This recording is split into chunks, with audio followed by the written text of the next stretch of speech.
Elias Ward, a black single dad juggling a soul-draining office job and raising his 6-year-old daughter, just wanted to drop off a report and end another exhausting morning. But when he accidentally pushed open the wrong door on the executive floor, he froze. There stood Marianne Vale, the company's powerful CEO, mid-change, completely unprepared for anyone to walk in. 3 seconds of seeing what he should never have seen, and Elias was certain his life was over. But would that moment destroy him, or become the thing that changed everything for him and his daughter forever? Elias Ward had learned early that invisibility was a survival skill. In a company tower filled with polished executives and ruthless ambition, being unremarkable kept you employed. He clocked in at 8:15 every morning, kept his head down at his desk on the 7th floor, and clocked out at 5:30 to pick up Ari from after-school care. The routine was exhausting, but it worked. It kept food on the table and kept his daughter smiling. That Tuesday morning started like any other. Elias dropped Ari off at Monroe Elementary, watched her backpack bounce as she ran toward the playground, then drove through downtown traffic to the glass tower, where he spent 40 hours a week processing data reports for people who never learned his name. His manager, Dennis, was a middle-aged man with thinning hair who treated deadlines like sacred texts and employee mistakes like personal insults. Elias had worked under him for 3 years without incident, which in Dennis's world meant he was doing exactly what he was supposed to. Nothing worth noticing. But that morning, Dennis was out sick. His assistant, a nervous woman named Clara, appeared at Elias's desk just before 10 with a folder in her hands and panic in her eyes. "Elias, I need you to take this upstairs," Clara said, her voice tight. Dennis was supposed to deliver it to the executive floor by 10, but he's home with the flu. "You're the only one I trust not to mess this up." Elias glanced at the folder. Monthly performance analytics, the kind of document that executives skimmed for 30 seconds before tossing aside. He took it from her hands. "Which office?" he asked. 14th floor. Just leave it with the assistant outside the main conference room. Don't go anywhere else. Just drop it and come back." Clara was already walking away before he could ask anything else. Elias stood, straightened his tie, and headed for the elevator. The 14th floor was foreign territory. He had been with the company for 3 years and had never stepped foot above the 10th. The executives lived in a different world up there, one with panoramic windows and leather furniture and salaries that could pay his rent for a year in a single month. The elevator climbed in silence. When the doors opened on 14, the air felt different, quieter, colder. The hallway stretched ahead with dark wood paneling and soft lighting that made everything feel like an expensive hotel. Elias walked carefully, his shoes silent on the plush carpet, clutching the folder like it might explode if he held it wrong. He found the assistant's desk outside the conference room. Empty. No one there. He set the folder down, turned to leave, then stopped. The door across the hall was slightly ajar. He could see movement inside. Maybe that was where he was supposed to leave it. Clara's instructions had been rushed.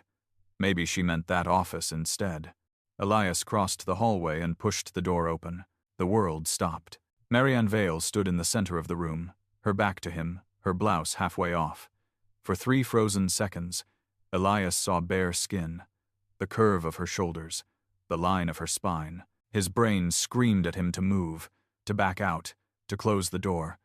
But his body refused to obey. He just stood there like an idiot, watching the most powerful woman in the building caught in a moment she never intended anyone to see. Then she turned, her eyes locked onto his. No shock, no scream, just a cold, razor-sharp stare that cut through him like a blade. Elias felt his stomach drop through the floor. His hands went numb. The folder slipped from his grip and hit the carpet with a soft thud. "I'm sorry," he managed to say, his voice barely a whisper. "I didn't, I thought." Marianne Vale said nothing. She pulled her blouse back over her shoulders with slow, deliberate movements, her gaze never leaving his face. Elias had seen her before, of course. Everyone in the building knew who she was. She was the woman who turned a failing tech firm into an industry leader in under 5 years. She was the CEO who fired entire departments without blinking and rebuilt them stronger. She was cold, brilliant, untouchable, and now she was staring at him like he had just signed his own termination papers. "Get out," she said. Her voice was quiet, but it carried the weight of a guillotine. Elias bent down, grabbed the folder with shaking hands, and stumbled backward out of the room. He pulled the door shut, his heart hammering so hard he thought it might crack his ribs. He stood in the hallway for a moment, trying to breathe, trying to think, trying to figure out if he should run down to HR and beg for mercy or just pack his desk and leave before security escorted him out. He chose neither. He walked back to the elevator, rode it down to 7, and sat at his desk in numb silence for the rest of the morning. No one came to fire him. No one called. No security guards appeared. By lunch, Elias started to wonder if maybe, just maybe, she would let it go. Maybe she understood it was an accident. Maybe she had bigger things to worry about than one idiot who opened the wrong door. But deep down, he knew better. Women like Marianne Vale didn't let things go. They waited. They calculated. And when they struck, it was surgical. The email came at 4:17 that afternoon. Elias was reviewing spreadsheets when his screen lit up with a new message. The subject line was blank. The sender was Marianne Vale. His hands went cold again. He clicked it open. "Mr. Ward. My office. Tomorrow. 9 a.m. That was it. No explanation. No context. Just a summons. Elias read it 3 times, each time hoping the words would change. They didn't. He shut down his computer, grabbed his jacket, and left the building without saying goodbye to anyone. On the drive to pick up Ari, his mind raced through every possible scenario. She was going to fire him. She was going to report him. She was going to make sure he never worked in this city again. He had $300 in his checking account and rent due in 2 weeks. If he lost this job, he and Ari would be in serious trouble. Ari noticed something was wrong the moment she climbed into the car. She was 6, but she had learned to read him better than most adults ever could. "Daddy, are you sad?" she asked, buckling her seatbelt. Elias forced a smile. "Just a long day, sweetheart. How was school?" She launched into a story about her friend Emma and a frog they found on the playground, and Elias let her voice fill the car while his mind stayed locked on that email. He made dinner that night on autopilot: mac and cheese, carrot sticks, apple slices, and tucked Ari into bed with a story about a princess who saved herself. She fell asleep holding her stuffed rabbit, and Elias sat in the kitchen alone, staring at his phone. He didn't sleep that night. He ran through every possible conversation, every possible defense, but nothing felt like enough. He had violated her privacy. He had seen something no employee should ever see. It didn't matter that it was an accident. It didn't matter that he hadn't meant to. The moment he opened that door, he crossed a line he could never uncross. The next morning, Elias dropped Ari off early and arrived at the tower at 8:45. He took the elevator to 14 with his stomach in knots and his palms sweating. The assistant outside Marianne's office, a sharp-eyed woman named Diane, gestured toward the door without a word. Elias knocked once, heard a clipped "come in," and stepped inside. Marianne Vale sat behind a massive desk with floor-to-ceiling windows behind her, the city skyline framed like a painting. She wore a charcoal suit, her hair pulled back tight, her expression unreadable. She didn't look angry. She didn't look anything. That made it worse. "Sit," she said.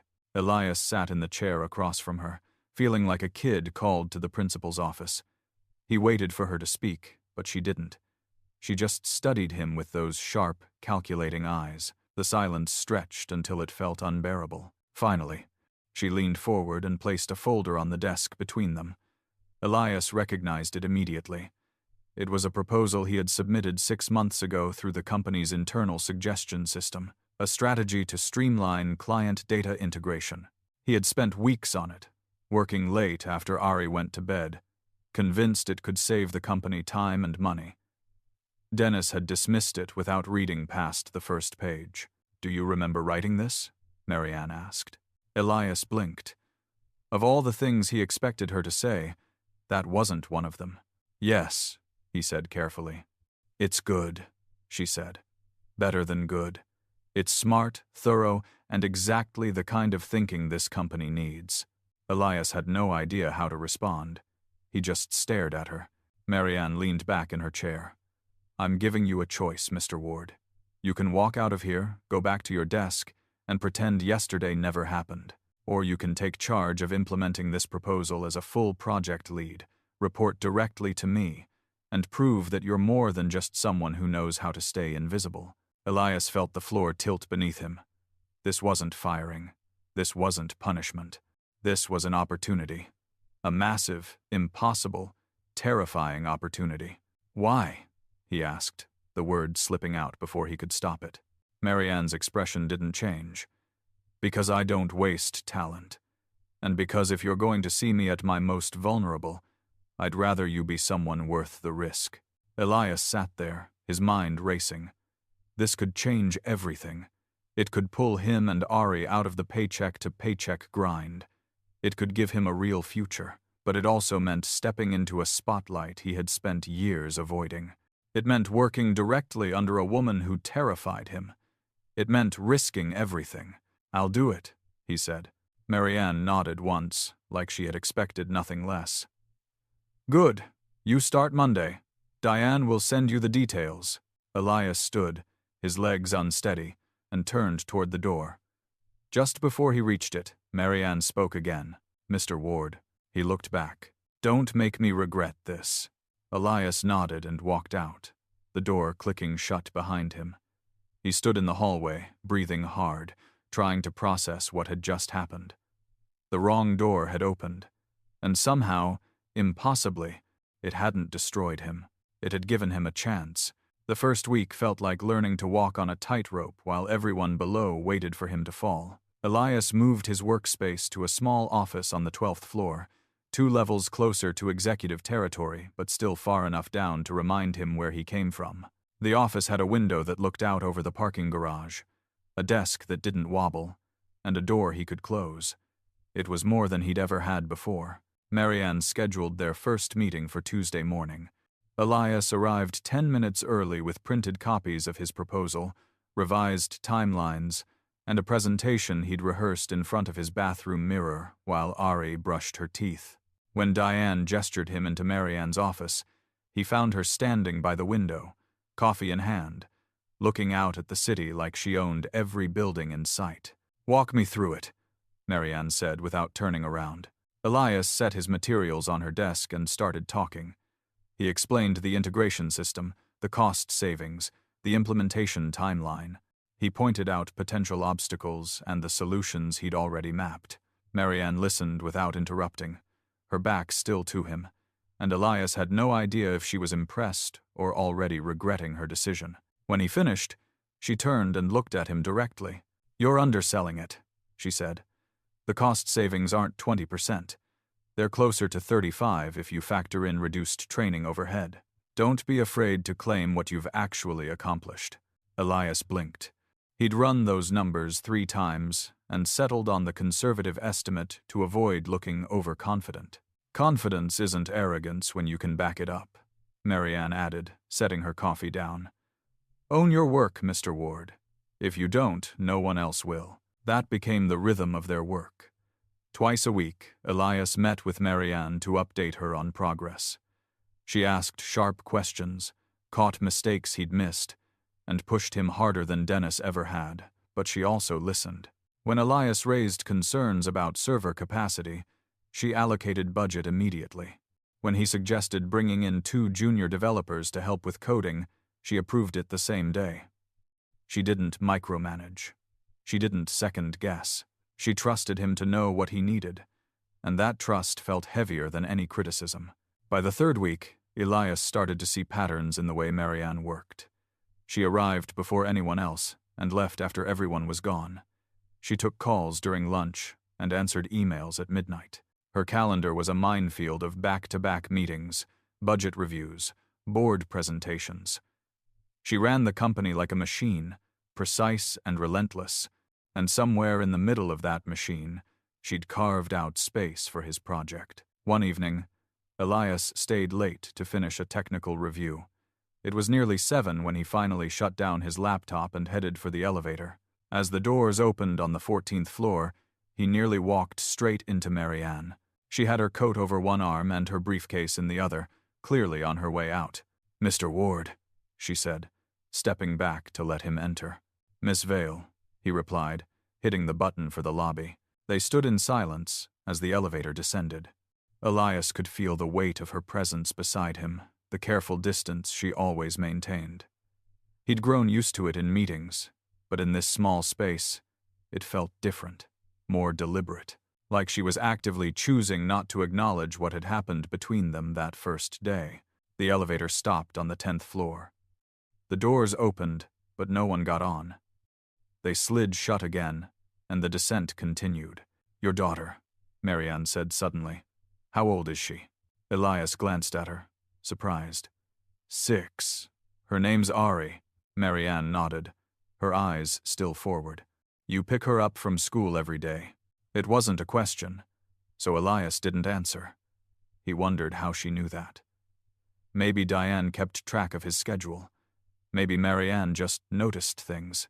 "That's why you never stay past 6, Marianne continued. "Even when the rest of your team is here until 8. Elias felt his chest tighten. This was it. The moment she'd tell him he wasn't committed enough, wasn't willing to sacrifice enough. He braced himself. "Good," Marianne said. "Don't change that." The elevator reached the lobby. The doors opened, and Marianne stepped out without another word. Elias stood there for a moment, watching her walk across the marble floor toward the exit, before following at a distance. He didn't know what to make of her. She was all hard edges and cold calculations in meetings, but then she'd say something like that and leave him completely off balance. The project moved forward. Elias brought on the 2 developers Marianne approved, and together they built the integration framework, piece by piece. The work was demanding, but it felt good in a way his old job never had. He was creating something real, something that mattered. For the first time in years, he didn't feel invisible. But the closer he worked with Marianne, the more he noticed things about her that didn't fit the ice-cold CEO reputation. She remembered the names of every person on his development team. She asked about their progress individually, not just as line items on a report. Once, when one of the junior developers made a critical error that set them back 3 days, Elias prepared for Marianne to cut him loose. Instead, she sat down with the kid for 20 minutes, walked him through what went wrong, and told him to fix it and move on. No yelling, no threats, just clear, direct instruction. It was during one of those late afternoons, when Elias was buried in code and losing track of time, that his phone rang. Monroe Elementary. His stomach dropped before he even answered. "Mr. Ward, this is Principal Davison. We're closing in 15 minutes, and Ari is still here. Is everything all right?" Elias looked at the clock. 5:45. He was supposed to pick her up at 5:30. He'd been so deep in debugging that he hadn't even noticed the time. "I'm on my way," he said, already grabbing his jacket. "I'm so sorry. I'll be there in 10 minutes. He hung up and ran for the elevator, his heart pounding. He'd never been late before. Not once in 3 years. Ari was probably sitting in the office, confused and scared, wondering where her dad was. He hit the lobby and sprinted for his car, cursing himself with every step. He was halfway across the parking garage when a voice called his name. "Elias." He turned. Marianne was standing by a sleek black sedan, keys in hand. She must have been heading out when she saw him running. "What's wrong?" she asked. "I'm late," Elias said, breathing hard. "I have to pick up my daughter. I lost track of time." "Get in," Marianne said, unlocking the car. "I'll drive. You'll hit traffic in your car. Mine's faster." Elias hesitated for half a second, then climbed into the passenger seat. Marianne pulled out of the garage like she was racing the clock, navigating downtown traffic with the same precision she applied to everything else. Elias gave her the address, and she didn't ask questions. She just drove. They reached Monroe Elementary at 5:57. Elias bolted out of the car before it fully stopped and ran inside. Ari was sitting on a bench outside the office, her backpack beside her. Her face lit up the moment she saw him. "Daddy!" she shouted, running into his arms. Elias scooped her up and held her tight, relief flooding through him. "I'm so sorry, sweetheart. I'm so sorry." "It's okay," Ari said into his shoulder. "Mrs. Davison let me draw pictures." Elias carried her outside, where Marianne was still waiting by the car. Ari looked at her with wide, curious eyes. "Who's that?" Ari whispered. "That's Miss Vale," Elias said quietly. "She gave me a ride so I could get here faster." Ari wiggled out of his arms and walked right up to Marianne, tilting her head back to look up at her. "Thank you for bringing my daddy," Ari said seriously. Marianne crouched down to Ari's level, her expression softening in a way Elias had never seen before. "You're welcome," Marianne said. "Your dad works very hard. Sometimes people who work hard forget to look at the clock." Ari nodded like this made perfect sense. "He makes me mac and cheese when we get home." "Does he?" Marianne asked, a small smile pulling at the corner of her mouth.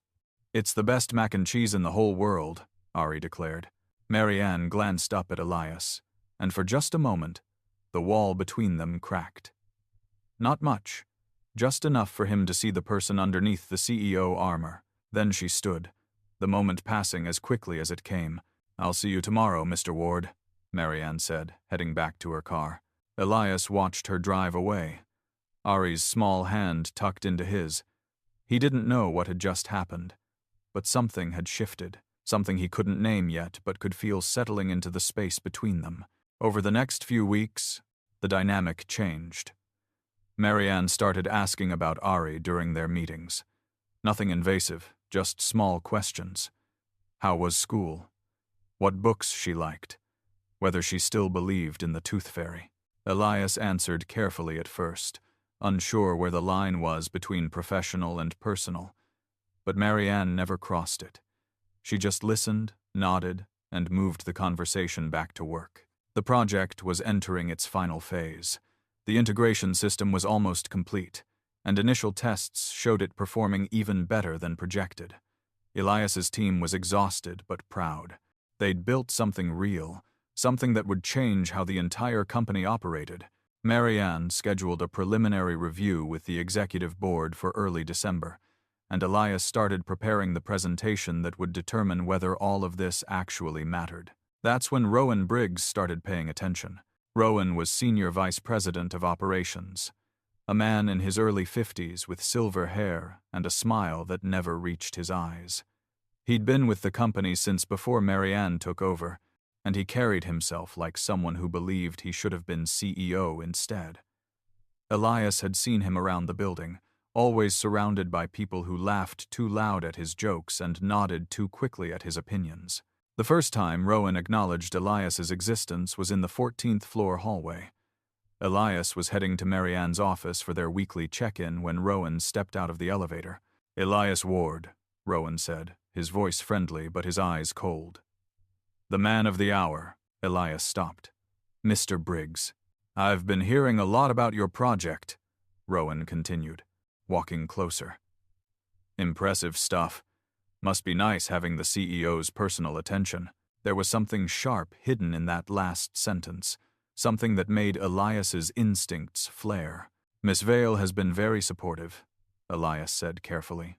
"I'm sure she has," Rowan replied, his smile widening.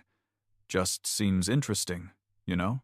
A guy from the 7th floor suddenly running a major initiative. Makes people wonder how that happened." Elias felt his jaw tighten, but he kept his voice even. "She read my proposal and thought it had merit." "Of course," Rowan said. "Merit. That must be it." He walked past Elias without waiting for a response, leaving a cold trail in his wake. Elias stood there for a moment, his hands clenched, before continuing to Marianne's office. He didn't mention the conversation. He didn't know if he should, but Rowan didn't stop there. Over the next 2 weeks, Elias noticed him showing up places he hadn't before. In the 12th floor break room when Elias grabbed coffee, in the parking garage when Elias left for the day, always with that same smile, always watching. And then the whispers started.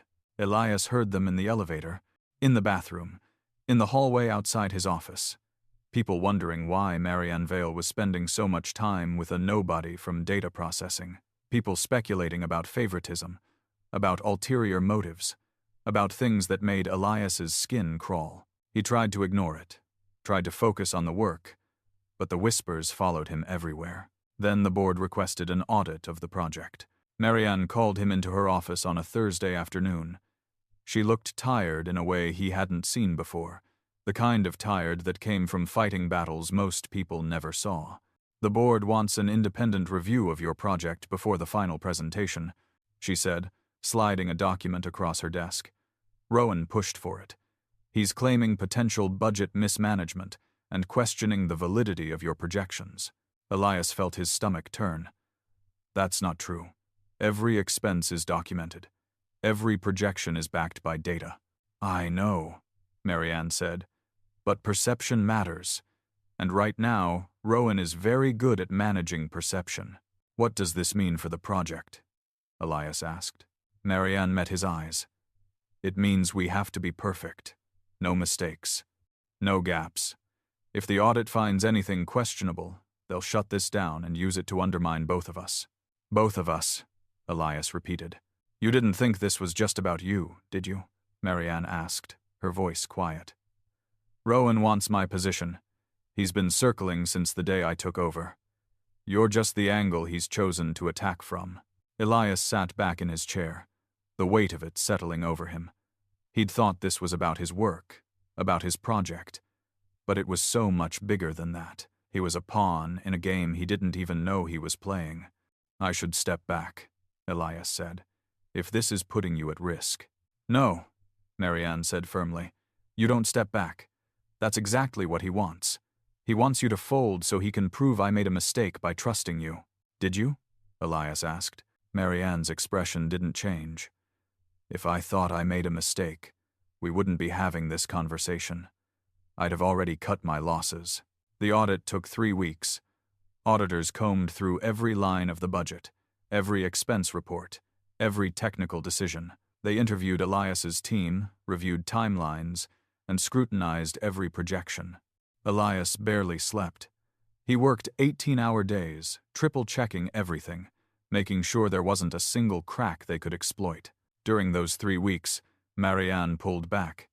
Their meetings became shorter, more formal. She stopped asking about Ari. She stopped making small talk. The distance she created felt deliberate, like she was building a wall between them to protect him from the fallout. But it hurt more than Elias expected. He'd gotten used to the warmth he sometimes saw in her eyes when she thought no one was watching. Now, there was nothing. Just the cold, untouchable CEO everyone else saw. Ari noticed. She asked why Elias seemed sad, why he didn't smile as much. He told her he was just tired from work, but she looked at him like she didn't quite believe it. One night, while he was tucking her into bed, she wrapped her small arms around his neck and whispered, "I love you, Daddy. Even when you're tired." Elias held her close and felt something crack inside his chest. He was doing this for her, to give her a better life, to prove he could be more than invisible, but the cost was starting to feel heavier than he'd anticipated. The audit results came back on a Friday afternoon. Clean. No discrepancies. No mismanagement. Every projection validated. Elias sat in his office reading the report 3 times, relief and exhaustion washing over him in equal measure. He'd done it. They'd found nothing because there was nothing to find. But when he went to tell Marianne, Diane stopped him at the door. "She's in a board meeting," Diane said. "It's going to be a while." Elias went back to his office and waited. 6 o'clock came and went. 7, 8. At 8:30, his phone buzzed. A text from Marianne. "We need to talk. Not here. Tomorrow. 10 a.m. I'll send you the address."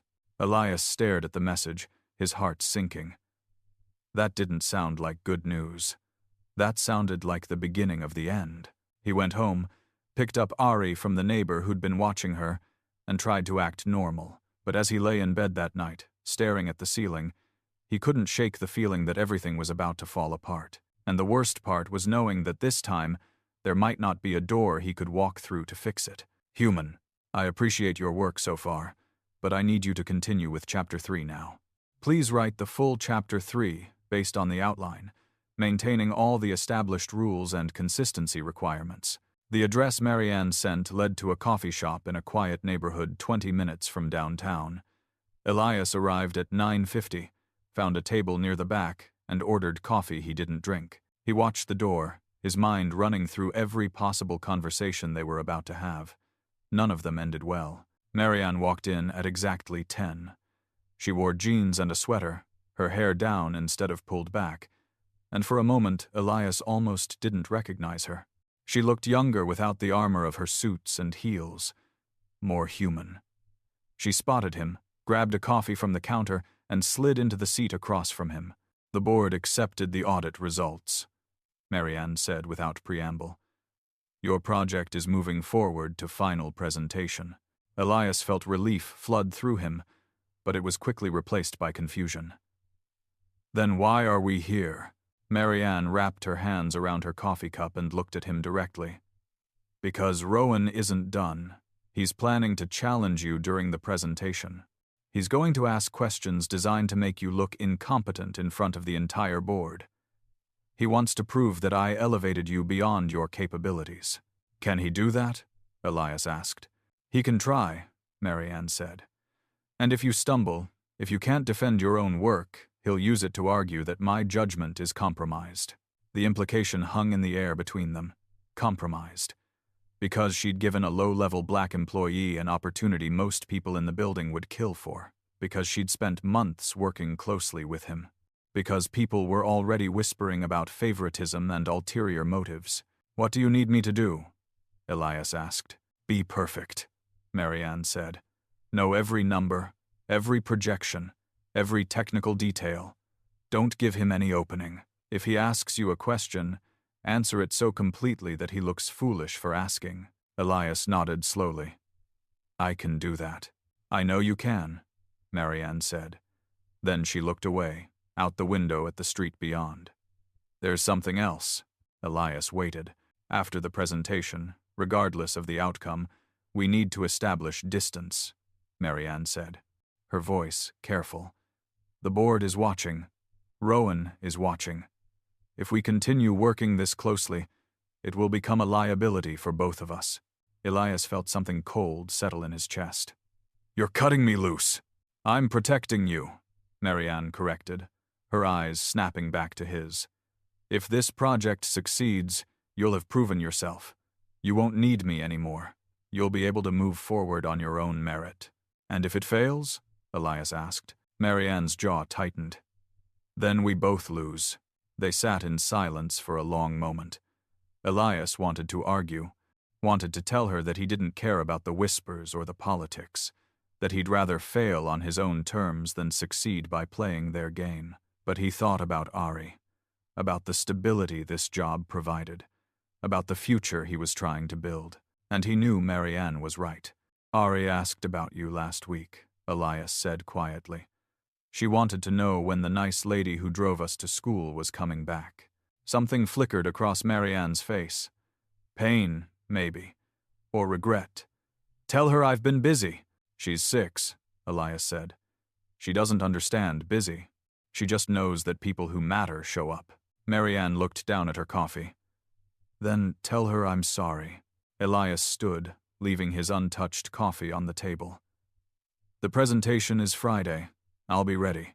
He walked out before she could respond, the bell above the door chiming behind him.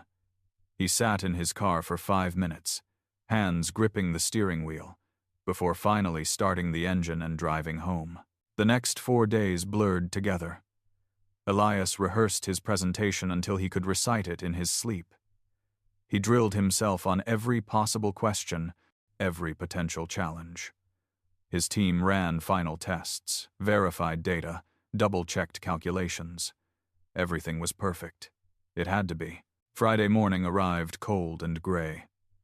Elias dropped Ari off at school, kissed her forehead, and told her he loved her. She hugged him tight and said, "You're going to do great, Daddy.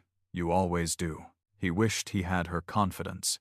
The boardroom was on the 15th floor, a sprawling space with a massive table and windows that overlooked the entire city. Elias arrived 15 minutes early with his laptop, his notes, and a stomach full of knots. The board members filtered in one by one. Older men in expensive suits. A few women who looked just as sharp and twice as skeptical. Marianne sat at the head of the table, her expression neutral. Rowan sat 3 seats down, that familiar smile playing at his lips. "Mr. Ward," the board chairman said, a gray-haired man named Gerald Hutchins. "Whenever you're ready." Elias connected his laptop to the projection screen and started. He walked them through the integration system from the ground up, the problem it solved, the technology behind it, the implementation timeline, the cost savings, the performance metrics. He spoke clearly, confidently, backing every claim with data. He didn't rush, he didn't stumble. He was exactly what Marianne had asked him to be. Perfect. When he finished, Gerald nodded. "Impressive work, Mr. Ward. Questions from the board?" Rowan raised his hand immediately. "I have a few." "Here it comes," Elias thought. "Your cost savings projections assume a 35% reduction in training overhead," Rowan said, his voice friendly but his eyes cold. "Can you explain how you arrived at that specific number?" Elias had expected this. "The current training protocol requires an average of 40 hours per employee across 3 separate systems. The integrated platform consolidates those systems into one interface, reducing training time to 26 hours. That's a 35% reduction. The calculation is on slide 12. He pulled up the slide, showing the detailed breakdown. Rowan glanced at it, then back at Elias. "And you're confident that employees will adapt to the new system at the rate you're projecting?"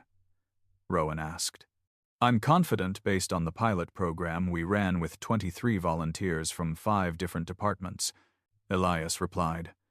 "Their average adaptation time was 24 hours, which is actually better than our projection. The data is in the appendix." Rowan's smile tightened slightly. "The pilot program consisted of volunteers. That's not representative of the broader employee base." "You're right," Elias said. "Which is why we weighted the projections to account for a 15% slower adoption rate among non-volunteers. Even with that adjustment, we're still projecting 32% savings. The conservative estimate is 28%. A few board members nodded. One of them, a woman named Patricia Lowell, leaned forward. "Mr. Briggs," Patricia said, "it seems like Mr. Ward has already addressed your concern. Do you have additional questions, or can we move forward?" Rowan's jaw clenched. "Just one more. Mr. Ward, your background is in data processing, not system integration. How did you acquire the expertise to design something of this scale?" There it was. The real question. Not about the work, but about him. About whether he deserved to be in this room at all. Elias met Rowan's eyes directly. "I spent 3 years processing the kind of data this system is designed to integrate. I saw the inefficiencies every single day. I knew where the problems were because I lived them. Then I spent 6 months teaching myself the technical skills I needed to solve them. I read textbooks, took online courses, and consulted with experts. The expertise came from the same place. All expertise comes from hard work and a refusal to accept that something can't be done." The room went quiet. Marianne's expression didn't change, but Elias caught the smallest flicker of something in her eyes. Pride, maybe. Gerald cleared his throat. "Any other questions?" No one spoke.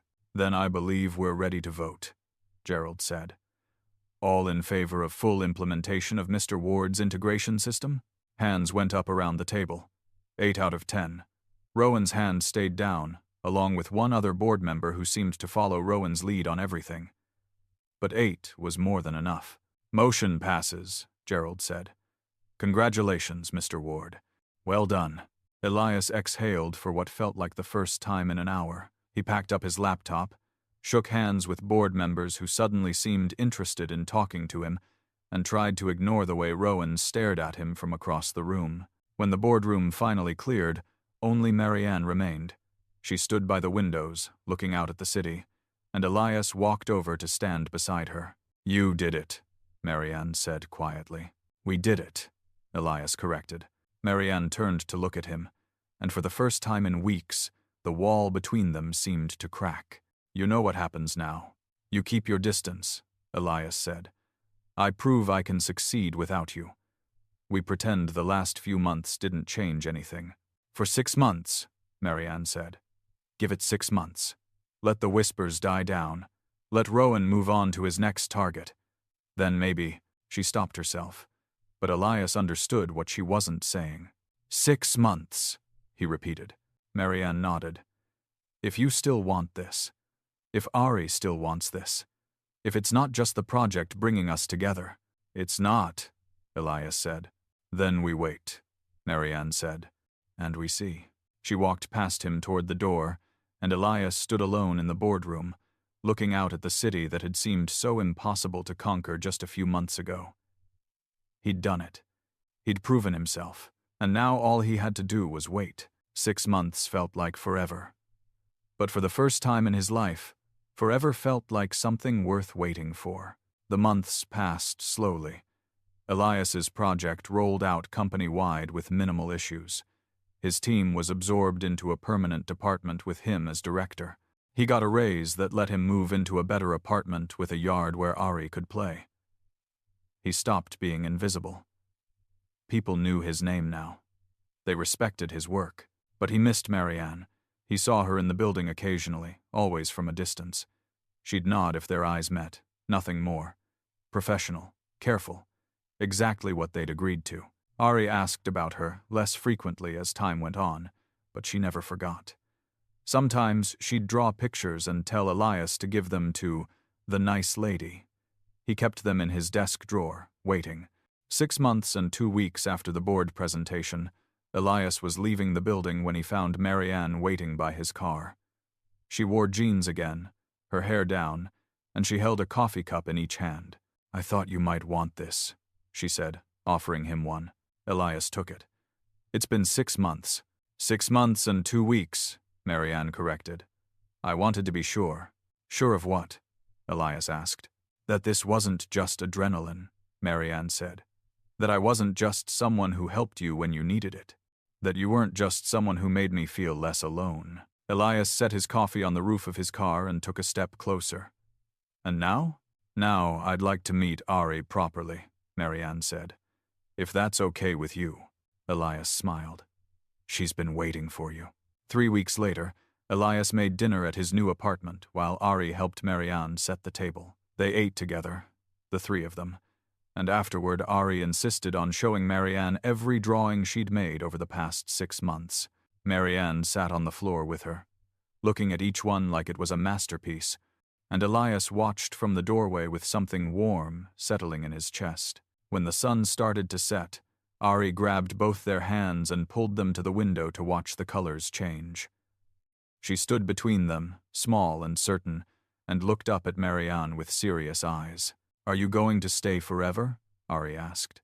Marianne glanced at Elias, then back at Ari. "If you want me to." "I do," Ari said. Then she looked at her father. "Daddy wants you to stay too, I can tell." Elias laughed, shaking his head. "You're too smart for your own good, kid."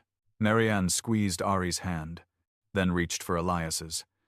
Their fingers laced together, and for the first time since that wrong door opened months ago, everything felt right.